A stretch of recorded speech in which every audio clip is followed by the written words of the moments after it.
What is esoteric Christianity? Is there really a secret teaching of Christ outside of the canonical texts? I don't know what you know about Christianity. We would have to talk for a very long time to clarify what this term means for you. But for those who know, we would say that this is esoteric Christianity.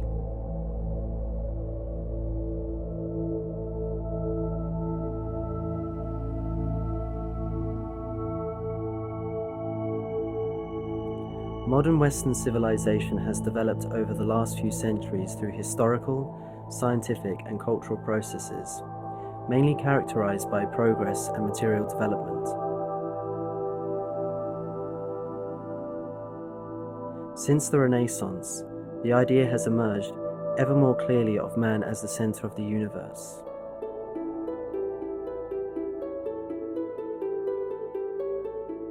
Today, we see extraordinary results in the fields of science and technology, but at the same time, we see that there is a great difficulty in rediscovering the inner spiritual dimension of man.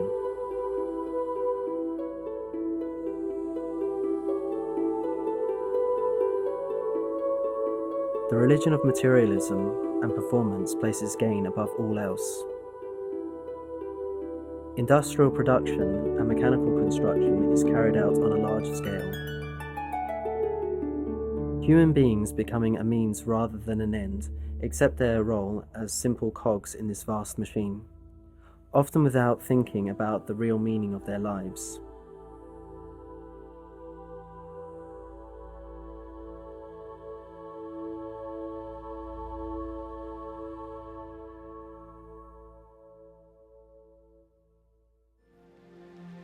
Modern man cannot answer the fundamental questions: who am I? Where am I from? Is it possible to find meaning in my life?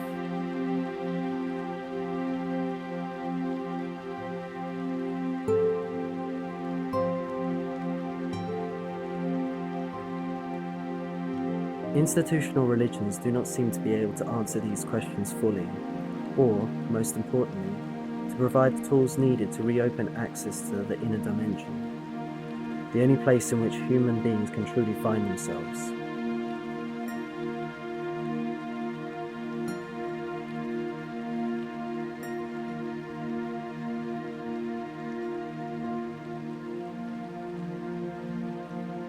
In recent decades, many Westerners interested in this inner search have been led towards the teachings of other civilizations, especially Eastern ones, which have preserved a spiritual vision of life.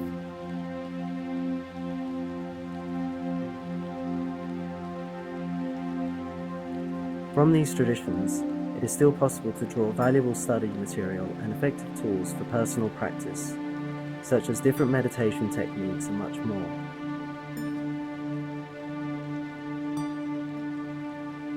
However, the mindset of Western man is different from that of Eastern peoples, and tools developed by other cultures are not always adequate for the spiritual growth of those born in different historical and cultural contexts.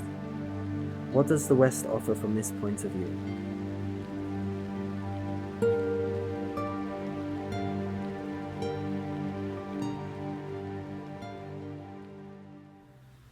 Il mondo occidentale, molto tempo prima del cristianesimo, Long before Christianity, the Western world saw the rise of the great spiritual traditions: Druidism in the Celtic world, Germanic shamanism, and the mystery religions and cults of ancient Greece and Rome. The Mediterranean world was also the cradle of a civilization linked to the cult of the Great Mother and ancient female initiatory traditions. 2,000 years ago, when Christianity began to spread in the territories of the Roman Empire, it was inserted into a situation which was far from barren in spiritual terms. The reality of the situation opposes that which is given as the official history of the Church. This new religious tradition could have been integrated into the already existing framework without colliding with other cultures. However, because of the positions taken by some of its members, it ended up clashing with them.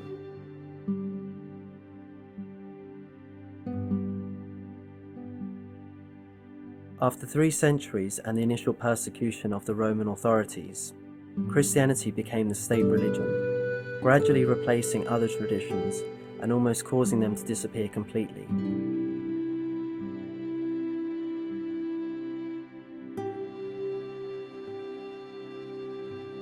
It was grafted onto the structures of the decadent Roman Empire and made Rome its center of power, becoming more a political and temporal institution rather than a spiritual one. Durante I secoli, fra luci e ombre, During the centuries between light and shade, the Church of Rome has had a great influence on the history of the West, not only religiously, but also politically, culturally, and above all, psychologically.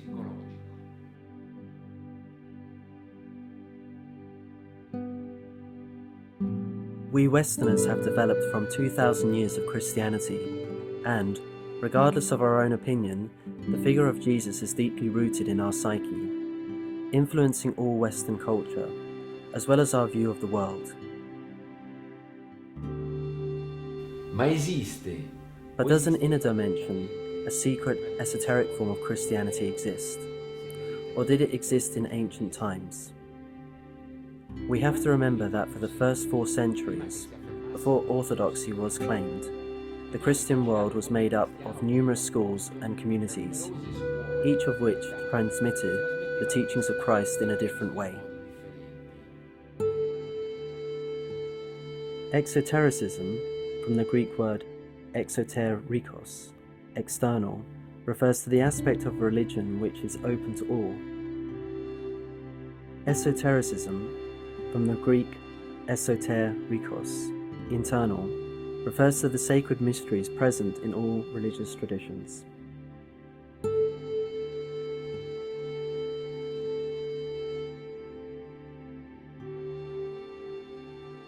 Dobbiamo pensare che nelle prime comunità cristiane We have to keep in mind that in early Christian communities, teachings were experienced in a charismatic way. il ricordo del maestro era molto forte. Memories of the Master were very powerful, and we cannot talk about the differences at that time between esoteric and exoteric dimensions. Esoterica.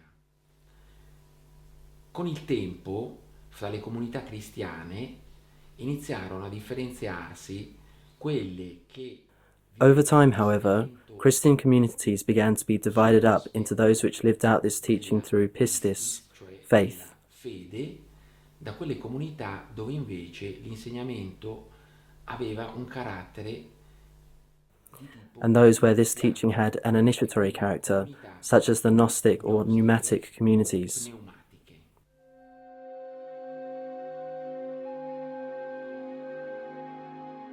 Verso la fine del secondo secolo, gli esponenti Towards the end of the 2nd century, exponents of one part of Christianity, represented by the churches of the faith, assumed ascendancy and began to speak out against expressions deemed non-compliant with official thought, in particular against Gnostic Christianity. All teachings judged to be unorthodox were defined as heresies. This word was taken from the Greek word eresis, which means choice or election, in the sense that a doctrine was based on personal vision rather than official teaching.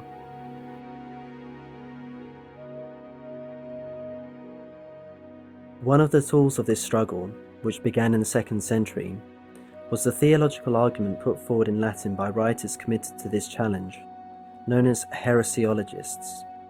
Certain names stand out, such as Irenaeus, Hippolytus of Rome, Athanasius, and Tertullian, and they are seen as the founders of Christian theology. But probably the first Christian theologians were those involved with Gnosticism. It was again these Gnostics that heresiologists directed their arguments, as well as against the adherents such as Basilides and Valentinus, who enjoyed high esteem in the Christian community. Valentinus claimed to have received the apostolic tradition from Thaddeus, a disciple of Paul, and was to be elected Bishop of Rome.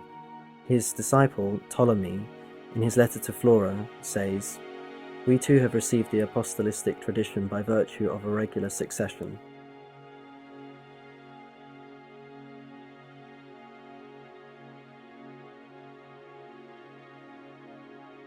Within this struggle, theological elements were closely connected to the desire to create a central authority in the church, a priestly hierarchy, which could exercise strict control over the spiritual life of the faithful, and which also had a political role, one which was totally unrelated to spirituality.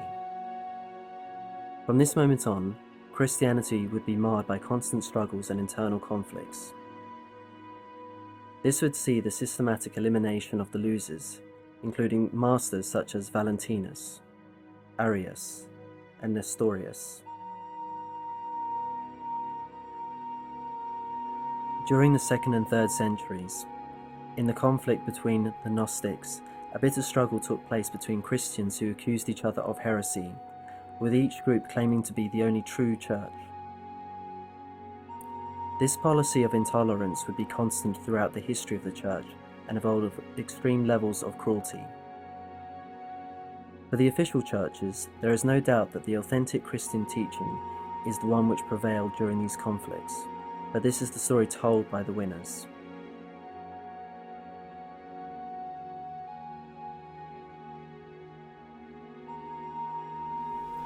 Un teologo contemporaneo ha affermato che se non si fosse definita una ortodossia, il cristianesimo oggi assomiglierebbe A contemporary theologian has said that without a clearly defined orthodoxy, Christianity today would be like Hinduism, i.e., a religious tradition within which there would be a number of schools and teachers which might hold different and sometimes even opposing views.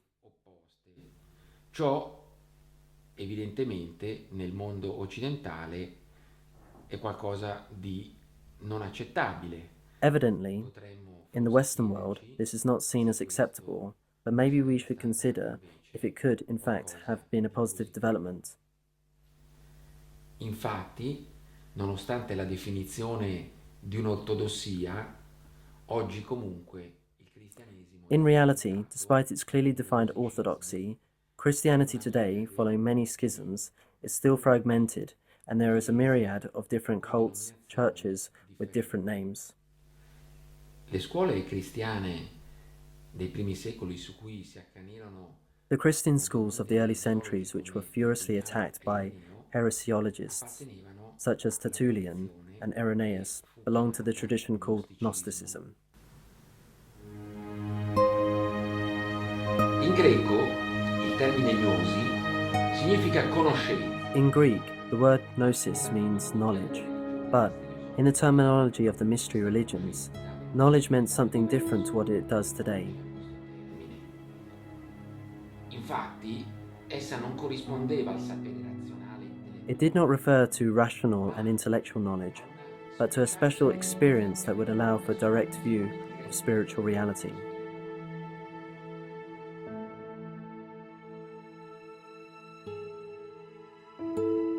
Sicuramente Alessandria d'Egitto fu il maggior centro. Without a doubt, Alexandria, Egypt, was the largest center for the dissemination of Gnosticism, the melting pot where different cultures and schools coexisted and influenced each other. Christianity arrived in Alexandria with the Apostle Mark and found in this center the ideal ground to grow, especially in its initiatory and esoteric aspects. Fra le scuole alessandrine fioriscono nel secondo secolo. Among the Alexandrian schools, there flourished in the 2nd century a pagan gnosis, which combined Platonic, Egyptian, and Oriental teachings, and a Christian gnosis, which tried to integrate these doctrines with Christianity. The antecedents of Gnostic thought can be found in Jewish mysticism, which would later develop into a Kabbalistic tradition. In Greece, Plato and Aristotle drew attention to a characteristic that could be defined as sudden insight, which could lead to illumination similar to that described in the Eastern traditions of Hinduism, Buddhism, and Taoism. By extension, we can define gnosis as all spiritual experiences where the distinction between knower and known is removed. E d'altra parte, In a different way, the terms illumination and gnosis were also used in early Christianity by those seen as prominent figures by the official church.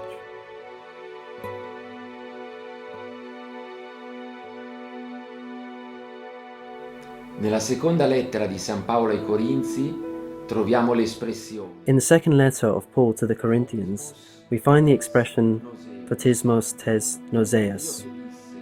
For God, who said, "Light shall shine in the darkness, and light shall shine in our hearts to make the light of knowledge shine." Gnosis.